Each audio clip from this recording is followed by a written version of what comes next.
Assim, enquanto a gente não colocar os pés do Mestre em leitura da palavra, em oração, em temor, em confiança em sua soberania e providência, as nossas ações, nossa vida de relação serão sempre sobre nós mesmos.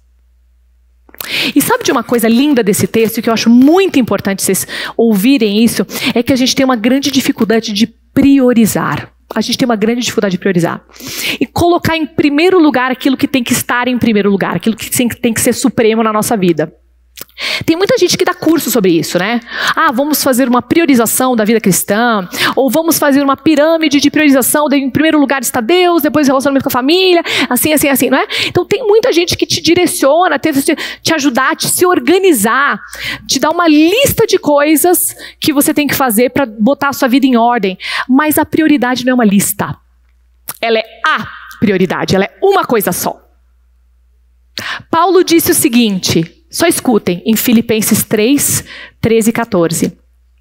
Irmãos, quanto a mim, não julgo havê-lo alcançado, mas uma coisa faço, esquecendo-me das coisas que para trás ficam e avançando-me para as que diante de mim estão, prossigo para o alvo, para o prêmio da soberana vocação de Deus em Cristo Jesus. Uma coisa só. Era a única prioridade de Paulo. Não era uma lista. Davi assim escreveu, escutem, não precisa abrir, Salmo 27, 4. Uma coisa peço ao Senhor, e a buscarei, que eu possa morar na casa do Senhor todos os dias da minha vida, para contemplar a beleza do Senhor e meditar no seu santo templo. Uma coisa só. Contemplar a beleza do Senhor. E não era isso que Maria estava fazendo aos seus pés? Não foi isso que a motivou a lavá-lo com perfume alguns meses depois? Ela estava contemplando a beleza do Senhor. Gente, é uma coisa só. Eu quero que vocês entendam uma coisa a respeito de prioridade. Presta atenção que isso é importante. Quando você tem uma prioridade, tudo que vem depois da prioridade é influenciado por ela. A sua prioridade, ela molda, ela define e ela influencia tudo que é subsequente a ela. Tudo. Olha o que Lucas 6, 47 a 48 fala. Todo aquele que vem a mim, olha Jesus chamando para junto dele, isso é lindo demais. Ouve as minhas palavras e as pratica, eu vos mostrarei a quem é semelhante.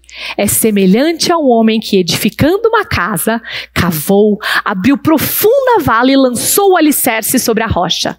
E vindo a enchente, arrojou-se o rio contra aquela casa e não a pôde abalar, por ter sido bem construída. Jesus está falando aqui, vem a mim, ouve as minhas palavras, me imita, eu sou a única prioridade.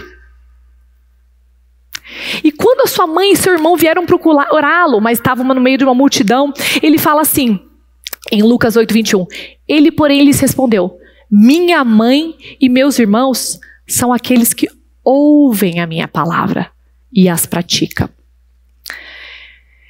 Gente, eu não desejo que nem eu nem você finde esse delicioso congresso e a gente volte à nossa vida de Marta. Em nossas muitas preocupações e serviços, porque vocês vão ver hoje à noite que esse assunto vai pegar ainda. Hoje à noite vocês já vão ver os múltiplos serviços que vão estar na casa de vocês esperando você. Eu desejo a vocês três coisas. A primeira coisa que eu desejo a vocês é que vocês entendam que sim, de fato você foi chamada a servir.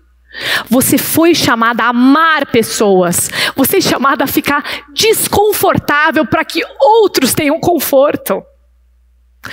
Você foi feita para imitar um Deus que em todo instante trabalha em prol do seu povo.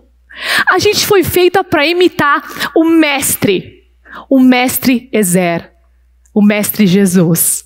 Aquele que não só nos constrangeu assim durante toda a sua vinda aqui, lavando os pés, ensinando, curando.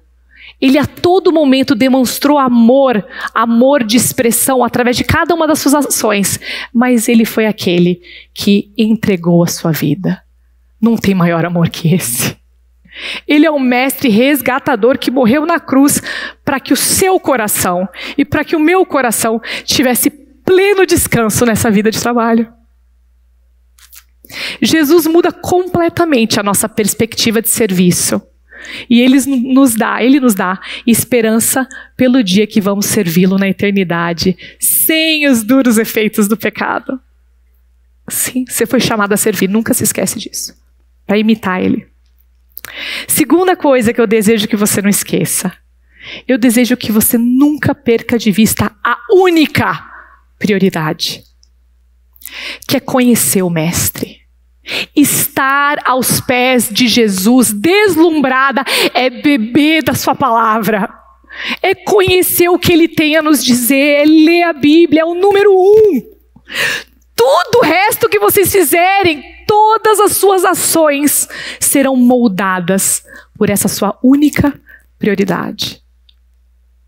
Se a gente volta a nos embaralhar nas nossas muitas tarefas, a gente vai, como Marta, se irritar e vai viver condenando e cobrando e brigando com aqueles que estão com a prioridade no lugar certo.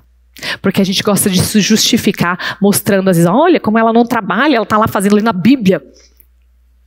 A gente aqui, limpando o salão e ela lá, não é? A gente condena para poder a gente esconder a nossa feiura, né? Jesus Cristo é a razão de cada uma das nossas ações, nossas labutas e nossas tarefas. Entendam isso, querido. Ele é a razão pelo qual trabalhamos duro e Ele é o motivo do nosso descanso. Ele é a primazia e somente Ele verá o fruto de cada um dos seus trabalhos, mais ninguém.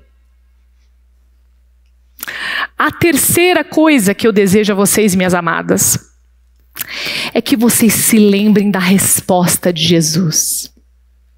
Ele poderia ter caído massacrando Marta por causa da cegueira, da ousadia, do orgulho, do egoísmo dela, do temor de homens. Mas Ele é manso, Ele é doce e Ele aproxima ela dele. Ele nos chama para conhecermos Ele, e isso é lindo demais. Ele te junta a Ele. Ele traz você para ficar aos seus pés. Ele nos lembra que, imitando Ele, as nossas muitas tarefas serão com mansidão, serão com alegria, serão com empenho, serão com sacrifício, serão com amor de entrega. Ele nos direciona para as nossas prioridades. Ele nos lembra de quem nós somos nele. Eu preciso ler, eu preciso conhecer, eu preciso decorar os seus mandamentos.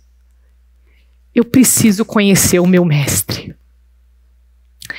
Jesus nos chama, e isso é muito lindo, presta atenção, Jesus nos chama para, em vez de passar o tempo todo preocupado com o pão que nos alimenta, como Marta, a gente busque pelo pão da vida, que é Jesus. Ele é o nosso alimento. Ele é o principal. A sua palavra é a nossa prioridade. E aos pés dele, vendo a beleza de Cristo, tudo mais que você fizer trará glórias ao seu nome. Porque dele e por meio dele e para ele são todas as coisas. A ele, pois, a glória eternamente. Amém.